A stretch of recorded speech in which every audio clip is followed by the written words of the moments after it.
Chapter 7 ક્રમચય અને સંચય ભાગ 6 આપણે ક્રમચય વિશેની માહિતી મેળવી ગયા છીએ. હવે આપણને જોવાનું છે સંચય. હવે સંચય જે છે એનું એક ઉદાહરણ લઈએ તો મારી પાસે 3 વ્યક્તિ છે. એકને x, y અને z. હવે આ 3નું જે મારી પાસે જૂથ છે એમાંથી મારે ટીમ બનાવવાની છે, પણ એ ટીમમાં માત્ર ને માત્ર મારી પાસે એક કન્ડિશન છે કે 2 જણા હોવા જોઈએ. કેટલા? 2 જણા હોવા જોઈએ. તો હું કઈ રીતે ટીમ બનાવી શકું? x yની ટીમ બની શકે, y zની ટીમ બની શકે અને x zની ટીમ બની શકે. હવે અહીં ધ્યાન આપો તો આપણે આ ટીમને yx પણ કહી શકાય, આ ટીમને zy પણ કહી શકાય અને આ ટીમને zx પણ કહી શકાય. તો તમને કેટલી ટીમ મળી જાય? 6 ટીમ મળી. પરંતુ તમે જોઈ શકો છો કે xy અને yx એ બંને ટીમ તો એક જ થશે, એનામાં કોઈ બીજો ફેરફાર થતો નથી. એનો મતલબ એવું કે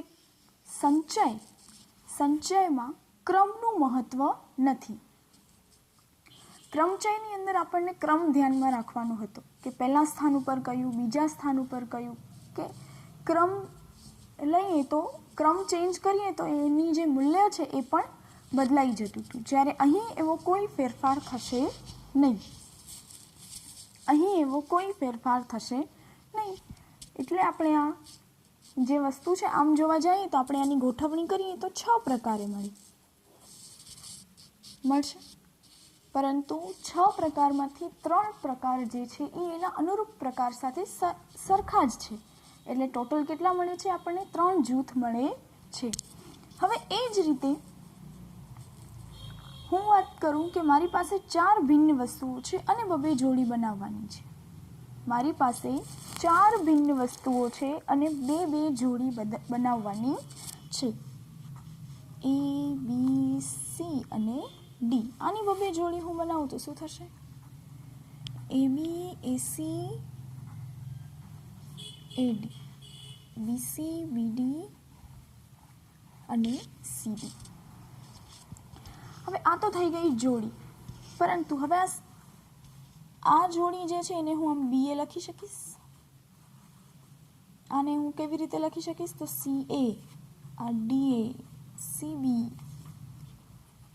DB અને DC. જો આપણે પુનર્ગોઠવણી કરવાની હોય અને ક્રમચય બનાવવાનું હોય તો આપણા માટે આ જવાબ છે એ સાચો થાય, આ બંને વાળો. પરંતુ આપણને તો સંચય શીખવાનું છે એટલે કે એનાથી આપણને આ જવાબ મળી જાય છે. તો હવે આના ઉપરથી આપણે સૂત્ર જોવાની ટ્રાય કરીએ. એટલે કે તમારી પાસે જે વસ્તુ મળે છે ક્રમચયની વસ્તુઓ જે મળે છે એ કેવી છે? 2 વધારે મળે છે ને, 2 ગણી મળી, ડબલ મળે ને. એવી જ રીતે જો 3 વાળું હોત તો 3માં શું થાત? એ વસ્તુ 3 ગણી થાત. એનું બી એક્ઝામ્પલ જોઈએ. પહેલાં આનું સૂત્ર જોઈએ. હવે આમાં તમારી પાસે n કેટલા છે? 4 છે. અને પસંદગી કેટલાની કરી છે? 2 જૂથની, એટલે કે 2 સંખ્યાની 2 અક્ષરની પસંદગી કરી. તો એ જે 2 વસ્તુઓની જે તમે પસંદગી કરી છે એટલે હવે આપણે એને લખીશું 4C2. અચ્છા, ક્રમચયમાં આપણે લખતા હતા P, સંચયમાં આપણે લખશું C. P ફોર પરમ્યુટેશન્સ અને C ફોર કોમ્બિનેશન. ઓકે. તો આ 4C2 ટોટલ n છે. પસંદ કેટલા કર્યા છે? 2 કર્યા છે. હવે આનું સૂત્ર કઈ રીતે આવશે, શું આવશે એ આપણે પછી જોઈએ. પણ એના બરાબર આપણને કેટલા મળે છે? 6 મળે છે. પણ ટોટલ છે કેટલા? 12 છે. એટલે ક્રમચય આપણને શું મળે? ક્રમચયની સંખ્યા એટલે કે 4p2 કરવું હોય તો આપણને કેટલું મળશે? 4c2 ગુણ્યા 2 ફેક્ટોરિયલ મળે છે. હવે એવી જ રીતે જ્યારે 3 સંખ્યાઓ હશે ત્યારે તમને 3 ફેક્ટોરિયલ ઘણું મળશે. જોઈએ, હું આવી રીતે 5 ભિન્ન સંખ્યા લઉં છું.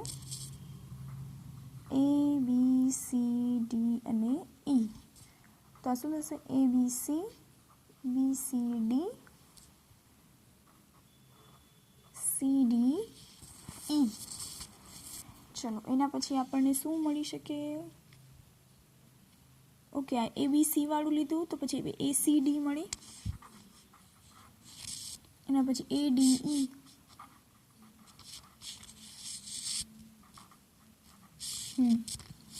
ત્યારબાદ BCD આવી ગયું તો BDE પણ મળશે.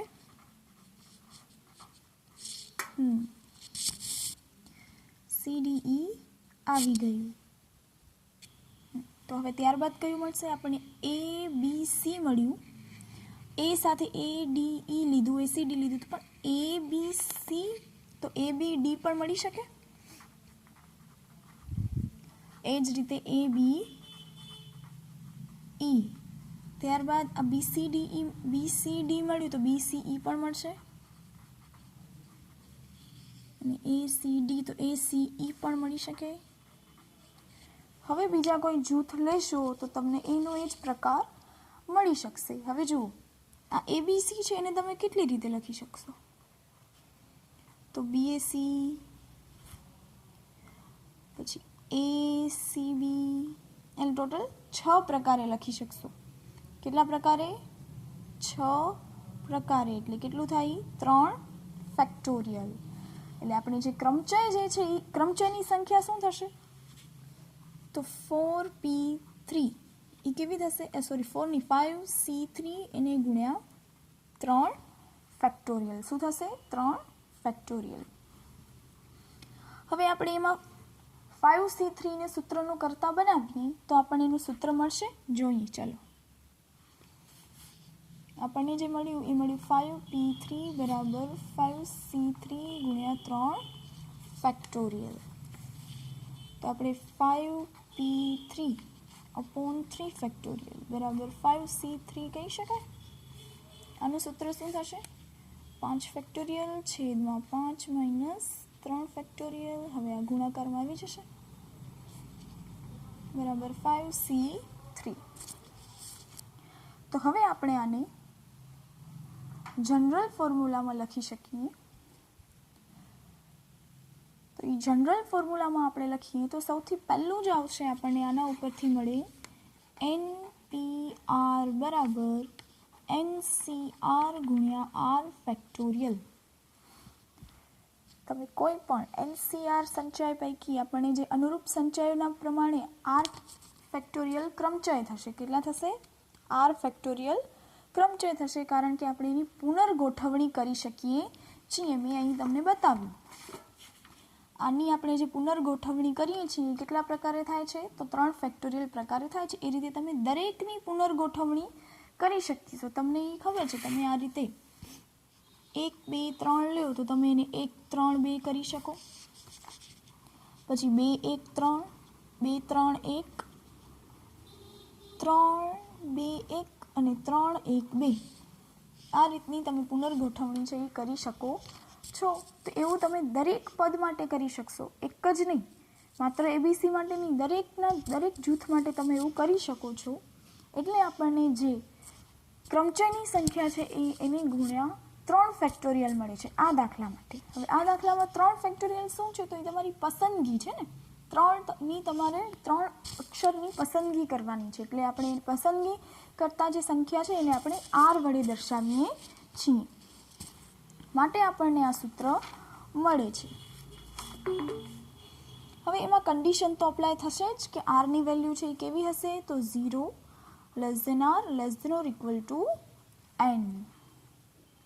ચલો હવે ત્યારબાદ આપણને NCRનું જે બીજું સૂત્ર મળ્યું છે એને પણ આપણે લખી શકીએ. હવે આ જ રીતે જે આપણને એક સૂત્ર મળ્યું આના ઉપરથી જ મેળવી લઈએ. ચલો તો શું થશે? n factorial n minus r factorial બરાબર NCR ગુણ્યા r ફેક્ટોરિયલ આવી જશે છેદમાં n factorial n minus r factorial એને ગુણ્યા r ફેક્ટોરિયલ બરાબર NCR. હવે વાત કરીએ કે r બરાબર n હોય ત્યારે શું થશે અને r બરાબર 0 હોય ત્યારે શું થશે. પહેલા આપણે લઈએ r બરાબર n. તો આ n ફેક્ટોરિયલ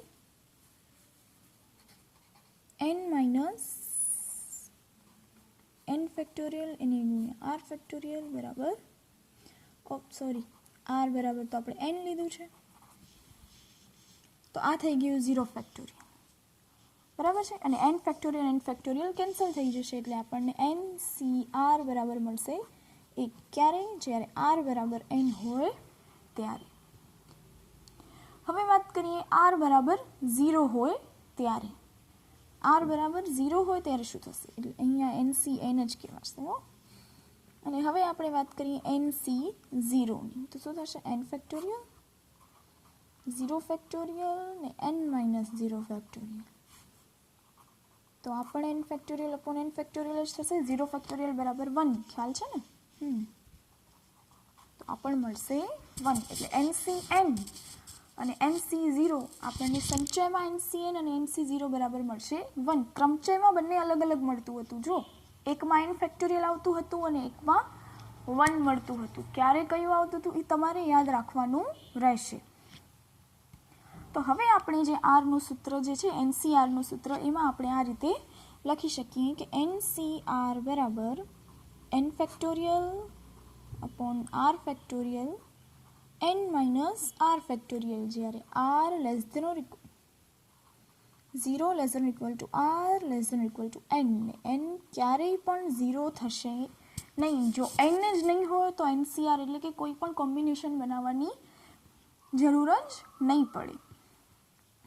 હવે આપણે અહીં એક નવું શીખવાનું છે, જોઈએ. ચલો, આ જે બધા આપણે શીખી રહ્યા છીએ એ કોમ્બિનેશનના કેરેક્ટરિસ્ટિક શીખી રહ્યા છીએ હો. ચલો, હવે આપણને મળે છે કે n C n minus r બરાબર એન સી આર. તો આપણે આમ જોઈએ કઈ રીતે થશે. તો પહેલાં આના ઉપરથી આપણે કરીએ કે n C n minus r બરાબર શું થશે? N factorial N minus R factorial N minus R factorial. આપણે જે સૂત્ર પ્રમાણે જઈએ તો આ રીતે લખીશું. હવે આ એન ફેક્ટોરિયલ, આ એન માઇનસ આર ફેક્ટોરિયલ, અને આ શું થશે? N minus n plus r factorial, n factorial N minus R factorial.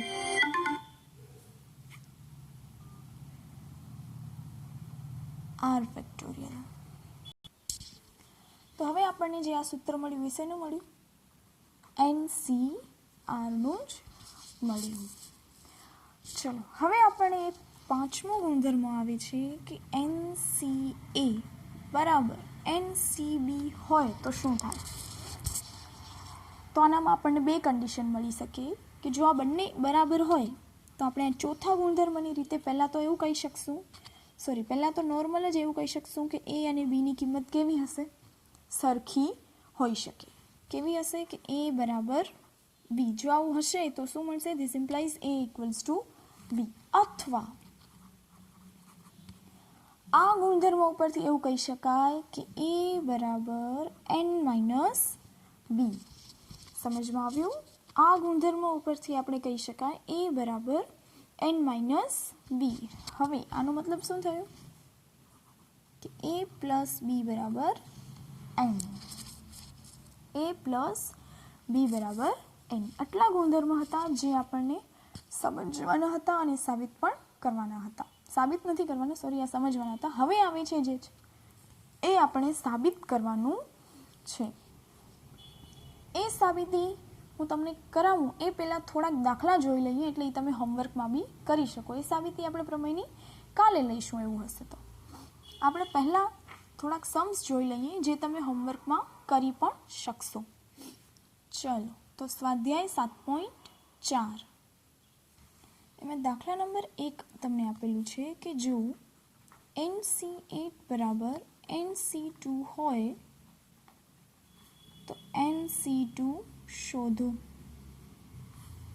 આપણે જે છેલ્લો જ ગુણધર્મ ભણ્યા તે જ કે NCA બરાબર NCB હોય તો શું થાય? A બરાબર B હોય અથવા A પ્લસ B બરાબર N હોય તો આપણને આના ઉપરથી Nની કિંમત મળી જશે કે 8 પ્લસ 2 બરાબર 10. તો તેથી આપણને N બરાબર શું મળી ગયા? 10, તો હવે તમે 10c2 શોધી શકો છો. 10 ફેક્ટોરિયલ, 2 ફેક્ટોરિયલ, 10 માઇનસ 2 ફેક્ટોરિયલ. હવે આ 10 ગુણ્યા 9 ગુણ્યા 8 ફેક્ટોરિયલ, 2 ફેક્ટોરિયલ અને 8 ફેક્ટોરિયલ. તો 8 ફેક્ટોરિયલ 8 ફેક્ટોરિયલ કેન્સલ. આપણે 2 ફેક્ટોરિયલને 2 ગુણ્યા 1 પણ લખી શકીશું, તો થઈ જશે 5. એટલે આપણને જવાબ મળી ગયો 45. હવે ત્યારબાદ જે દાખલા નંબર 2 છે એ હું તમને પછી કરાવું છું.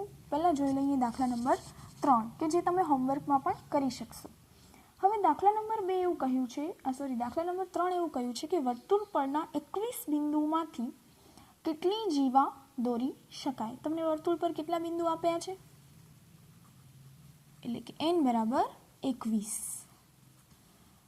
હવે જીવા દોરવા માટે આપણને કેટલા બિંદુઓની જરૂર પડે? તો બિંદુની કેટલી પસંદગી કરવી પડશે? 2. તો r બરાબર 2. તો હવે તમારે શું કરવાનું? NC2 સૂત્ર લગાવી જીવાઓની સંખ્યા શોધી શકાય છે. ત્યારબાદ તમને આપેલું છે કે 5 કુમાર અને 4 કુમારીઓમાંથી 3 કુમારો અને 3 કુમારીઓની કેટલી ટુકડી બનાવી શકાય. તો પહેલાં તો આપણે કુમારની વાત કરીએ. તો કુમાર માટે આપણી પાસે n છે 5 અને કુમારની પસંદગી કરવાની છે 3ની. પછી આપેલું છે કુમારીઓ, તો એની જે છે આપણને પસંદગી કરવાની છે એમાં n બરાબર 4 અને આપણને પસંદગી કરવાની છે 3. તો હવે કુમારમાંથી આપણને મળશે 5c3, કુમારીમાંથી મળશે 4c3.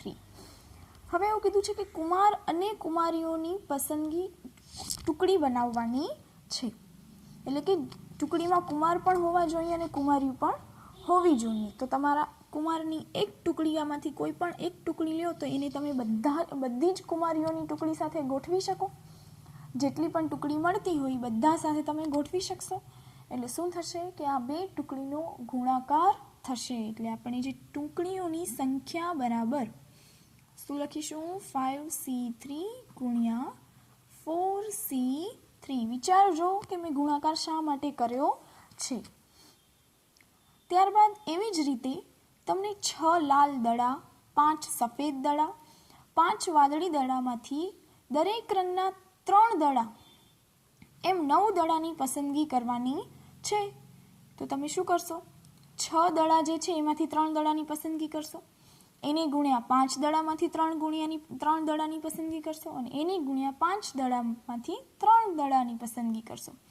એટલે 6c3 ગુણ્યા 5c3 ગુણ્યા 5c3 અને પછી ગણતરી કરી શકો છો. એટલે દાખલા નંબર 3, 4 અને 5 એ તમારે હોમવર્કમાં કરવાનું રહેશે. Thank you.